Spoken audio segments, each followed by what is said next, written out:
This is a video that is taking me a year to make. A year, yeah.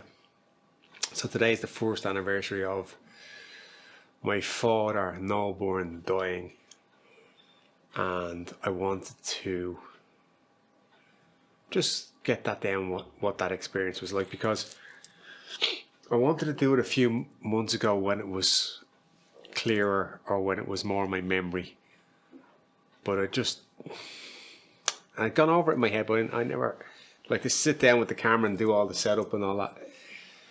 You really have to think about what you're going to do and what you're going to say, and then sometimes in those moments you kind of lose your flow. It's very easy to be in the car and start talking because it just naturally just comes out of you, but there's something a little bit artificial about getting a mic and a mic stand and a light and a camera and all the other stuff that goes on with it, and sitting down and talking to it. And sometimes it takes a few minutes just to forget all that shit's there and just talk.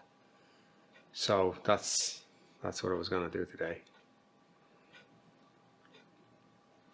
I suppose there's levels to how somebody dies. There's levels to death. I think the worst case scenario is being with someone that you love and they die in front of you violently, like you're in a car crash or something extreme happens, or they get hit by a car or some sort of violence happens, and it's just very fast and very violent. And then there's ones where you have a few months or a year or two to realise that the person is going to be slowly dying, and I had the latter. So with Noel, he started kind of losing his memory. His mother also had that. She had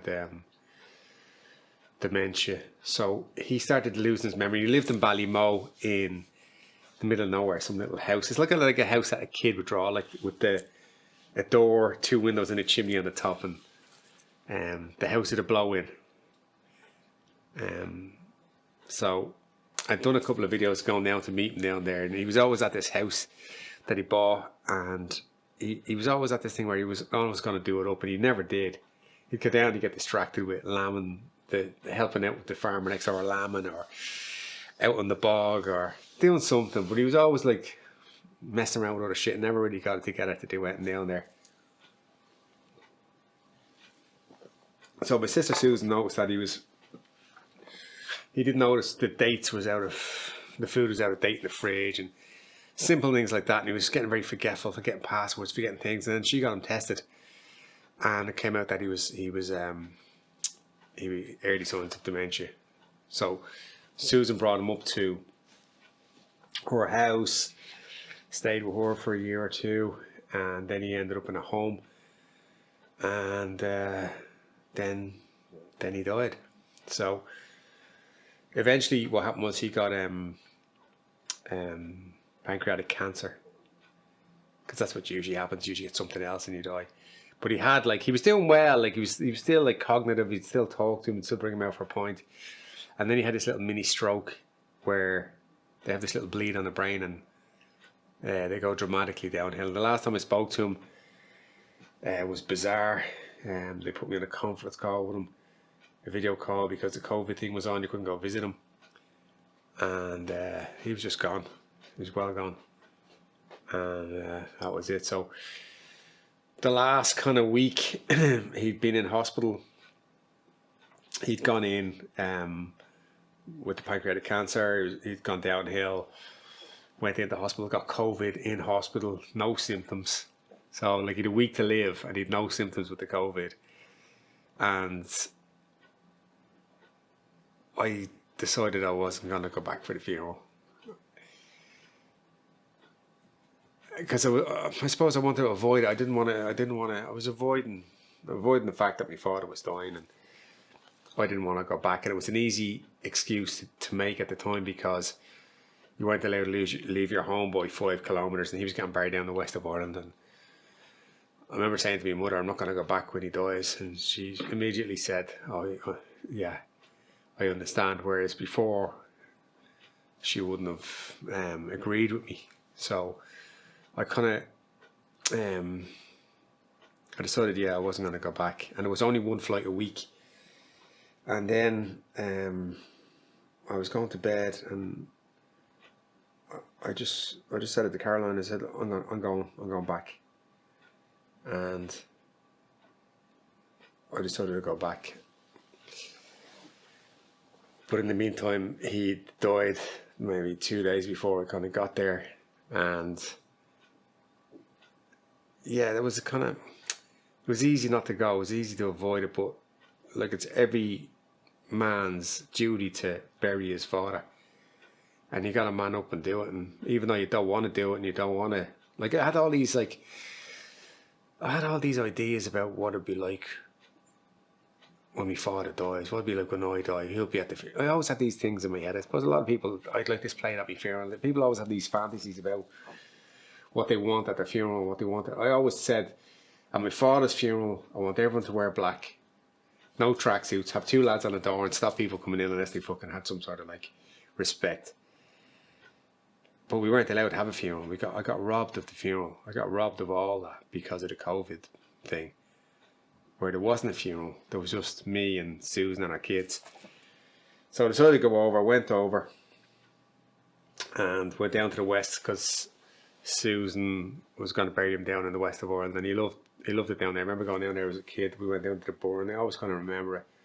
Photographs of me with like the outfit's Bowie knife, where he went fishing with my mother every day and caught bags of fish. So we came down to they drove him down from the funeral home,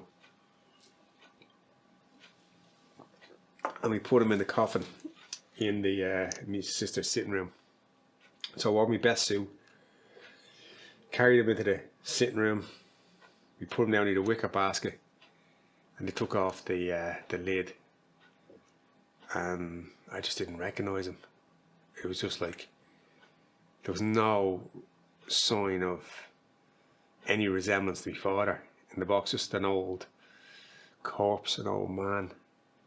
I remember saying it to Julian, and Julian said, that's the way I want to die. I don't want to be there when everyone's saying, doesn't he look well? No, I just want to ride the fucking wheels off everything. There was no life left in at all. And we sat there, we had the coffin off, we had a playlist that all his music, and you just play that in the Spotify, because for the funeral the priest wouldn't let me play any of his tunes. He loved Frank Sinatra and Leonard Cohen, Millie Jackson. She was this filthy black woman from the 70s that he loved. He used to drive me motherfucking mad with it. I loved all that shit. We played all that stuff, and then carried him into the car, and then we drove around the corner to the church. And a few of Susan's neighbours were there just standing there. Like, that whole fucking thing was pathetic. It really was. Like, people afraid to go near anyone. People standing outside at their doors, kind of. We really got fucking hard. And I got robbed of a funeral of a character who had. He was one of those dudes that was like. He really didn't have any friends, but he dipped into people's lives. He was a painter decorator. He'd always be in someone's house, and he'd go into someone. He'd come home. Like, I lived in the same house as him for years. We had this flat next door to him. Myself and Candy had this flat in Prospect Square next to the Gravediggers, and he lived next door. So I spent more time with him than anybody else. And he'd come in at like 10 o'clock, 11 o'clock at night from work, and you think, like, where the fuck were you? They fed me up to the hilt. They'd get on with him so well that they'd invite him for dinner, and he'd stay and he'd have dinner with them, and then he'd float on to the next gaff and float on to the next gaff, and that's all he ever did. Where he'd have a couple of friends, but he'd Albert in England, in Manchester, but that was really it. Sue, the Isle of Man, but really he didn't have any. He was very, very social, but very private, but really didn't have friends, you know. He was just in and out, always in good form, wake up happy every day. Always, I never saw him sad or upset or the odd time. Very, very rarely in bad form. Very rarely. Always upbeat. What's wrong with you? Why are you tired? Always like hyper. I got this phone call off. I was still in Portugal. I got this phone call I think it was the day after he died. How you call him? It's Pablo. Paul McManus. And I used to work for him years ago for Roy Decor on the building sites, and he would have worked with my outfit, and his outfit was a boss of my outfit. And there was a whole kind of thing in Crumlin where all these painters all knew each other. And my grandfather was a painter, and his father, they're all fucking painters. But he rang me up and he started telling me all these stories about my outfit. And it was lovely because that's what I missed about the funeral. There was none of them fellas there to, you know, you go, you do the kind of eulogy, you do your getting up, you do your few bits and pieces, and then you go for a few points. And people tell you stuff that you would never know, or people will tell you how much they meant to them and all that stuff. And I really, really felt robbed. I'm glad I went. I'm glad I went. I'm glad I didn't shun away from it. I'm glad I faced up to it and stood up and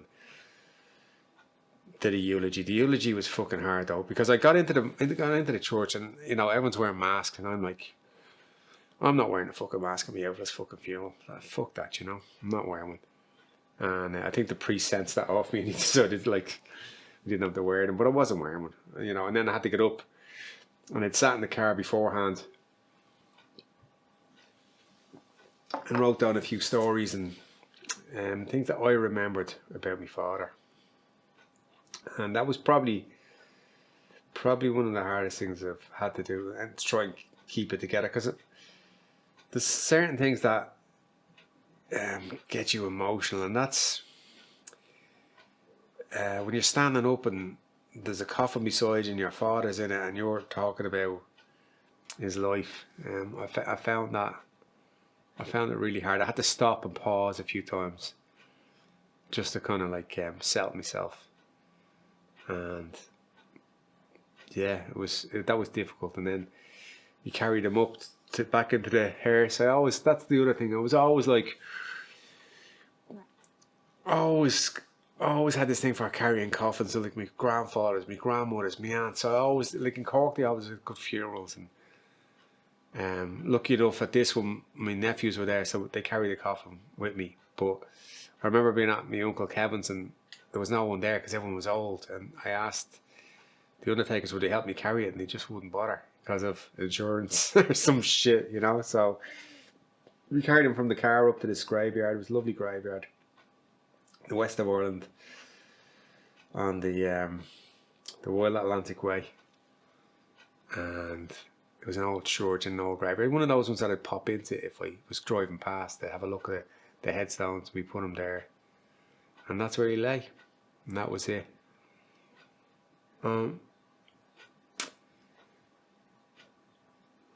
It changes you, you know. It changes a lot of things about you. I think what I really got from it was I never wanted to let my father down, you know. Like I never wanted to let my mother down. I never wanted to do anything bad in life to disappoint them.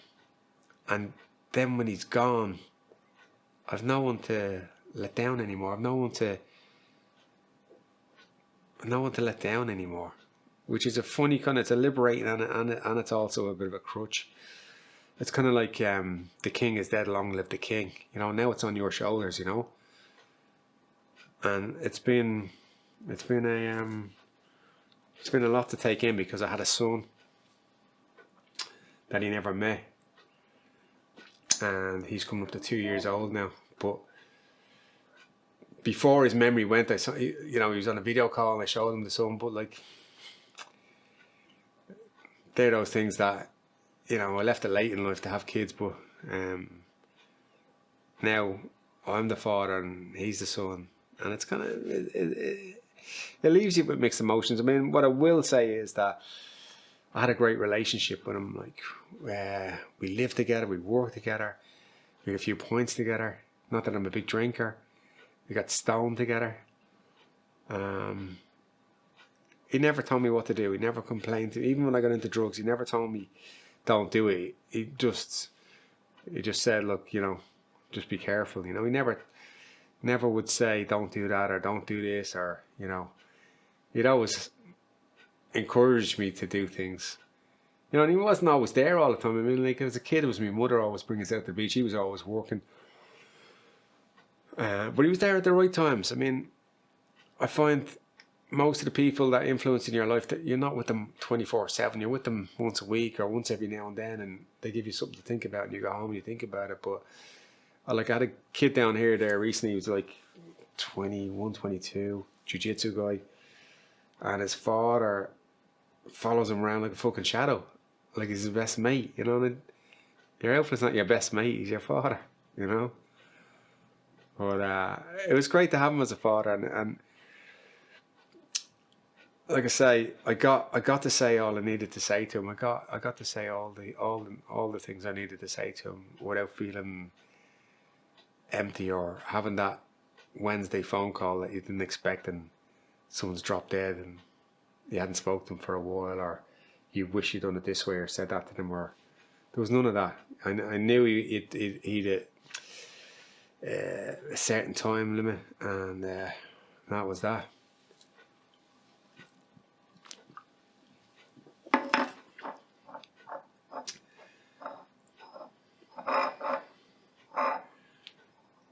He'd always a good way of looking at things.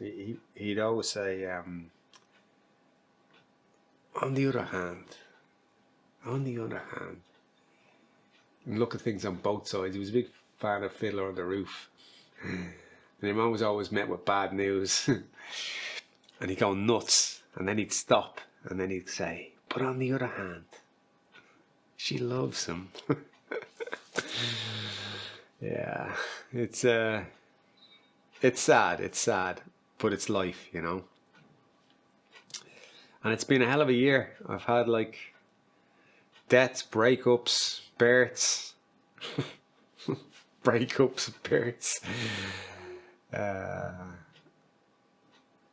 I kind of, I suppose it didn't affect me in an outward way. If a lot of people wouldn't have noticed that, but I did stop for a long time. I stopped it myself. I stopped. I kind of affected me in a way where I just stopped in every sense. I stopped training. I stopped trying. I stopped making any effort. I didn't give people 100%. I didn't do things the way I should have done things, and that kind of hurts. And you know, people always think they're always going to get another go at things, and you don't always get another go at things, even though you think, oh, I can go and fix it, make it better, but people move on, you know. Even though I'd like to fix things, even though I'm striving to fix things, and if they're still there, they're still there, you know. But yeah, you know, yeah, it's a strange one. It's a strange one to think that I don't want to blame one particular thing, but when something like this happens and it's a once in a lifetime, you've only one father, you've only one mother once they die, it affects you on different levels, and that affects other things, and it affects other things, and all of a sudden you're just not the person you were for a while, you know, because you take it in your own kind of, in your own time, but there is a process, and it's been a year. I've come to terms with it. It took me less than a year. It took me till, jeez, it took me nearly a year. Like, it's only in the last month, last few weeks, that I've constantly had the habit of doing something where what would happen when I think, okay, now I'm going to do all the stuff I need to do, and you do it for a day or two, and then you just fall back into, you know, what's the point? And then it's only in the last few weeks where I've made myself accountable. So I'm writing down what I need to do for the day. I'm doing those things. I'm doing more work on myself. I'm doing more work on my physical self, which was affecting me hugely. I was in constant pain. That's gone. I have a long way to go with it, but I'm going in the right direction. I'm shooting again. I'm editing again. I'm just making steps into changing the gym, changing me, changing my life, you know, for the better. I'm making things the way they should be, and that's really it. Only silence remains.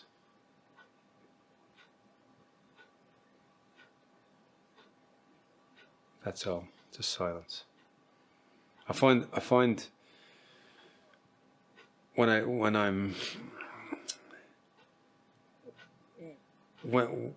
turn off the noise and I listen to the silence is where I'm starting to get breakthroughs. Like in the last week, I've had a few breakthroughs where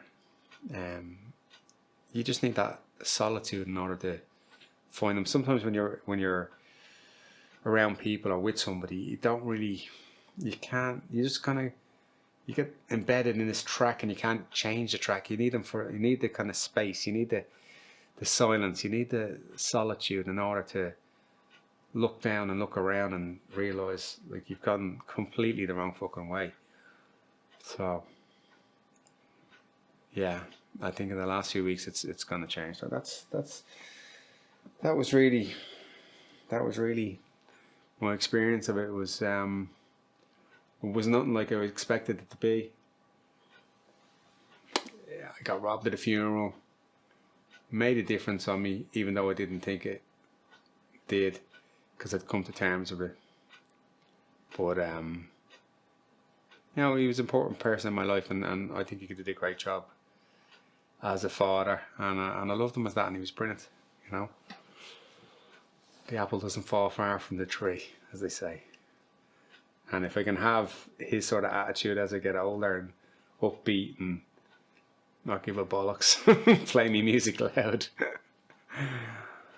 I'll be doing well. Only silence remains. I have to listen to him. I have to listen to the silence. I have to experience him. Namaste. Hare Krishna. Hare Krishna. Only silence remains. Because I have to listen to him. I have to listen to the silence. I have to experience him. You take me picture? No, it's the Ballymo kid. That's you. Oh, that. I want a progress report. A progress? Yeah, since the last time I was here. Show us the bathroom. All right, come on. This is my bathroom. All right. Wipe your feet. Coming out. There you are. So you got the tiles done? Yep. Toilet done. Toilet seat up. Doesn't give a fuck. New shower. Oh wow. Isn't that nice? That's beautiful. And you know, it locks good, and you can lock it to there. You see? Right. And there. And what about the plant on the wall? Well, that is unique. Marijuana. Yes, cross. Cross is something. Cross with a creeper, is it? And this is. Hang on. I don't know what that one is, but That's from Prospect Square, isn't it? Pardon? That's from Prospect Square. That is, yeah. I had it before I went into Prospect Square. I think I had it Where'd you have it? when I was in Rathmines. I'm not sure. Since then? Yeah, I have it years. Looks like. You know. I get rid of it. And flowers come out on it, Right. but then they drop off. I thought I could seed them, Right. but they don't seed, no. But you can take a slip off. You could cut that piece off there and plant it, and it'll grow again. You know. Looks great. Very good. There's my garden.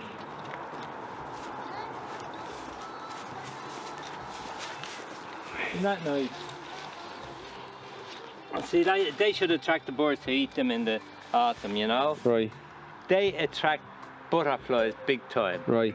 But there's no butterflies down here. Is there not? There's nothing. Yeah. Nothing. No birds, no fuck all. But I'll tell you, when that comes on, it'll attract butterflies. Right. Because come next spring, it'll be great. And there's another of the plants there. I don't know what they are. That's fucking weed. Frida. No, they're not. No, that's not weird. It is. No, none of them are weird. Get lost out of that. Like, that's marijuana, is it?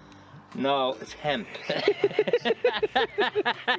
You have to take the shell off it. All right, okay. Come in, I'll show you my boudoir. All right. They really like this. I don't know why I lock it. You don't really have to lock down here, but then again, you mightn't lock and that'll be the night you do it. Yeah. Like, You didn't get a shotgun yet, no? no, I didn't. Shotgun might draw bad people about you if they knew where you were. Come in and hold you up and take your card and take your shotgun and all. I have a big club. Somebody's locking us out here. Oh, this is hold on. Now this is the blinds we got. Right. Yeah, can I get in there? Look at these fucking things. You can push open the door. Right. Ah, the shite ones. Shite. There's. Now this is what I paid for. I don't know what I paid for them, and I lost the receipt, so I'm glad because I'd be furious. Now this is what you get. That's a full one, you see, but you have to cut them to suit the size. It's like, know them, yeah. Now you look, can see through it. see through it totally. Yeah. And I thought, what a waste. And then I had to put this down on 2 planks of timber and go between the two to cut it, you know. Yeah. And I cut all this, and it was like, it was just a pain in the arse because you couldn't get it accurate. There was too much work in it. Yeah. And if you run off, then you see it, Then you you're know. bollocks. So I said, fuck the lad, threw them out. Couldn't be bothered with them. If I had the receipt now, I'd have brought them back, you know. That's all you were told? What? How much torque was that? A hell of a lot. Watch your step there. There's the torque. Now I swept my big bed. Fucking hell. That was full up there, I've Right. used that much. But see how much you go through. Fucking hell. And that's a drawer optionate cabinet. Right. And that's the cabinet. I noticed the top shelf was a little bit warped, so I put all that weight on it for a while. Won't collapse it, no? What? What? It won't collapse it, no? It wouldn't surprise me. That's a fucking. That's a lot of weight. Sure it is. But How long is that on it? what? How long is that on? A few weeks. I'll take it off soon. I think. Yeah. I think I'll take it off now. I'll give you a hand. Well, man. With your hand. I'm going to see what's the satellite going over, you know. Very nice. That's nice. Just hang them up. Yeah, just hang them up on hooks on the wall, you know. They're lovely, aren't they? Yeah. I have a photograph of the house at Yeah. night with those on it, you know. I like them. It's lovely, isn't it? Yeah, that's my old man's one. Look, to keep things of people, Yeah. you know, who are gone before us. And get a buzz It makes out the of house look well, doesn't it? Yeah, I'm going to change the colour. To I'm what? going to change it to a green. Right. I'll show you the green. Okay. What time is it now, Colin? 8 o'clock. Satellite's gonna go over, is It's it? gone, it's gone. Is it? What time's it going on? And what time's it back again? Well, I'll see if there's a second one. Yeah, let's have a look. I'll have a chat.